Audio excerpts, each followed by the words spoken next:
Somewhere in America right now, a driver is hydroplaning into the back of a stopped SUV at 60 miles an hour. The tires under that car have 4.5 stars online. They shipped free in 2 days. The owner spent 20 minutes researching them and felt genuinely proud of that decision. That pride is the problem. Not the rain, not the speed, not the other driver. The pride, because it was built on absolutely nothing real. I have stood behind my service counter and watched this exact confidence walk through my door thousands of times.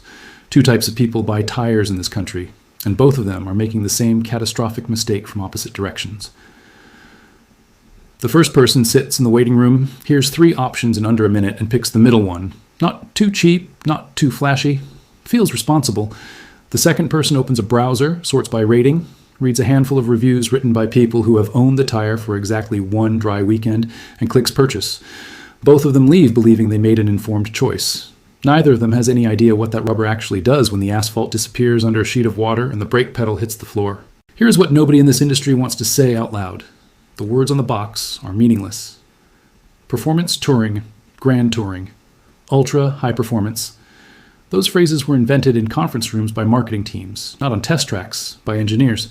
They exist to make you feel like differences exist where the data says they do not. They are decoration on a transaction designed to move units, not protect families. 3 years ago, a Japanese tire engineer set a folder of controlled test results on my workbench and told me plainly that American drivers are buying wrong and nobody is correcting them. I spent 6 hours with that data. Every recommendation I have made since that afternoon is different from the ones I made before it. The language you have been trained to trust when spending $600, $800, $1,000 on rubber is a language engineers do not even speak. They speak stopping distance. They speak heat dissipation under load. They speak lateral grip at saturation. And when those measurements came back from controlled testing across every major brand, the results did not line up with a single thing the market has been telling you to believe. Continental stopped a car shorter than Goodyear in the rain. That single sentence made a room full of Japanese engineers go quiet because nobody predicted it going in. But the silence was not about brand loyalty or marketing budgets. It was about 15 feet. 15 feet of wet pavement between a car that stops and a car that does not. And the only reason we know that number exists is because a team in Japan spent 2 full years eliminating every excuse the tire industry uses to avoid publishing real data. 16 brands, 1 vehicle, 1 wheel specification, 1 inflation pressure, 1 driver, 1 set of roads, the same standing water at 4 millimeters and again at 8. They measured wet braking distance from 60 miles per hour down to 0. They tracked tread wear at 10,000-mile intervals until the rubber was legally dead. They recorded cabin noise in decibels at 50 and 70. They logged heat buildup under sustained highway loads, 6 categories, and not a single one of them relied on how a tire felt. Every result was a number you could argue with or accept, but you could not dismiss. This is where the math gets uncomfortable. Michelin finished first in wet braking. Bridgestone sat right behind them. Nobody blinked at that. Premium engineering, premium price, premium result. The equation balances. But Continental, a brand most American drivers rank somewhere below Goodyear in their mental hierarchy, outperformed Goodyear by a margin wide enough to make experienced engineers pause mid-conversation. Meanwhile, the budget brands sitting on warehouse shelves across this country right now, the ones moving millions of units a year on price alone, failed wet braking by 15 feet compared to the top performers. 15 feet is a parked motorcycle. 15 feet is a child stepping off a curb. And the only variable separating those outcomes is a purchase decision most people make in under 5 minutes based on star ratings and free shipping. 2 years of controlled testing exposed a gap that no amount of brand recognition or gut feeling can paper over. The numbers do not care what logo is stamped on the sidewall. 15 feet. That is the distance between your bumper kissing the crosswalk line and your bumper plowing through a pedestrian's kneecaps. 2 of the budget brands in this test produced wet braking gaps of over 15 feet, compared to the top performers from 60 miles per hour. Not a comfort difference, not a road noise complaint you grumble about on a highway, a body in the intersection difference. And those brands are still moving millions of units every single quarter because the system that sells you tires is not designed to keep you alive. It is designed to keep inventory rotating. Now, here is where the ownership math gets ugly. Goodyear owns the shelf space. They own the end cap at every big box retailer in America. They own the first 3 words out of your service advisor's mouth. Continental, meanwhile, quietly posted superior wet braking numbers, outperformed in cornering stability, and most American drivers cannot even spell their name correctly. Hankook finished ahead of Pirelli in the rain. a result so disorienting that an engineer forced them to rerun the test. Same numbers both times. Nobody marketed that. Nobody bought a Super Bowl ad to tell you about it. Then there is Falcon, founded in 1980, a subsidiary of Sumitomo Rubber, one of the oldest tire manufacturers in Japan. No massive marketing budget, no prime shelf real estate at your local warehouse store, and in dry handling, they nearly match Continental at a lower price point and put Goodyear behind them. You were never supposed to know that. The brands that own your attention are not the brands that own the best engineering. Those are two completely separate ledgers, and you have been reading the wrong one your entire driving life. This is the extraction mechanism nobody labels as extraction. You walk in believing brand recognition equals performance. You pay a premium for a name that bought its way into your memory through repetition, not results.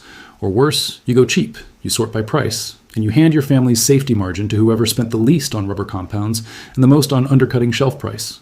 Either way, the entity that invested in visibility wins. The entity that invested in stopping distance gets ignored. And you, the person actually standing on wet pavement at 60 miles an hour, you own nothing in this equation, except the invoice and the risk. The real cost, though, does not show up at the register. It shows up 6 months later when you glance at your tread depth and realize the cheap option is already halfway gone. Here's what chronic heat does to a Corolla driven 60,000 miles on budget rubber.